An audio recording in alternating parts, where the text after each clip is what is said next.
অনেকেই মনে করেন একটা এসি ঠান্ডা হচ্ছে না মানে হয়তো গ্যাস শেষ হয়ে গেছে। ঠিক এরকমটা মনে করেছিলেন এই কাস্টমারও।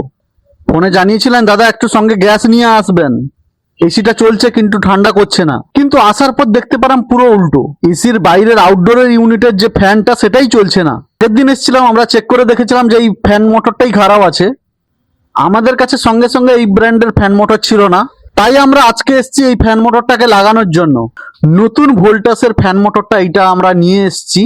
ফ্যান মোটরটা আপনাদেরকে দেখাচ্ছি, দেখুন এটাই হচ্ছে ভোল্টাসের ফ্যান মোটর, নতুন লাগানো হবে। এটা যে পুরনো খারাপ ফ্যান মোটরটা যেটা ছিল 5-7 বছর হয়েও গেল, এসিটা ক্যাপাসিটার চেঞ্জ করে দেখেছি তাও চলছে না। অনেক সময় ক্যাপাসিটারের প্রবলেম থাকলেও হয়।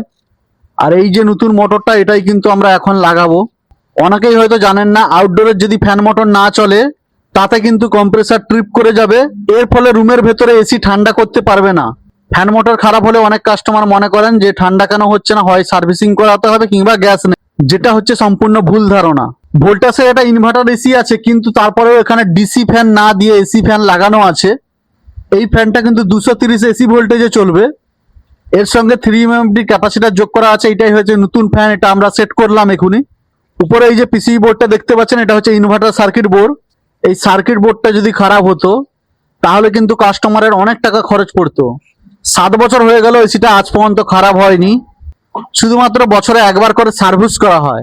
এই ভোল্টাসের এসিতে কিন্তু ডবল ডোর কন্ডেন্সার দেওয়া আছে এবং এতে R32 গ্যাস আছে।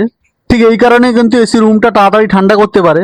একটা আউটডোর ইউনিট খোলার সময় যা স্ক্রু খুলতে হয়েছে, এত স্ক্রু কোনো ব্র্যান্ডের এসিতে আমি দেখিনি। ফাইনালি এসিটা এখন চলছে, এসিটা চলছে মানে ফ্যানের আউটডোর ফ্যানও চলছে। ফাইনালি এসির আউটডোরটা স্টার্ট নিয়েছে, আউটডোরের ফ্যানটা যে চলছিল না সেটাও চলছে। এই আউটডোরের ফ্যানটা চললে কম্প্রেসার এবং কন্ডেন্সার দুটোকে ঠান্ডা রাখে, এর ফলে কম্প্রেসার ট্রিপ করে না। ঠিক সেই কারণে কিন্তু রুমটা ঠান্ডা হতে থাকে। ভিডিওটা ইনফরমেটিভ মনে হলে চ্যানেলটিকে অবশ্যই সাবস্ক্রাইব করুন।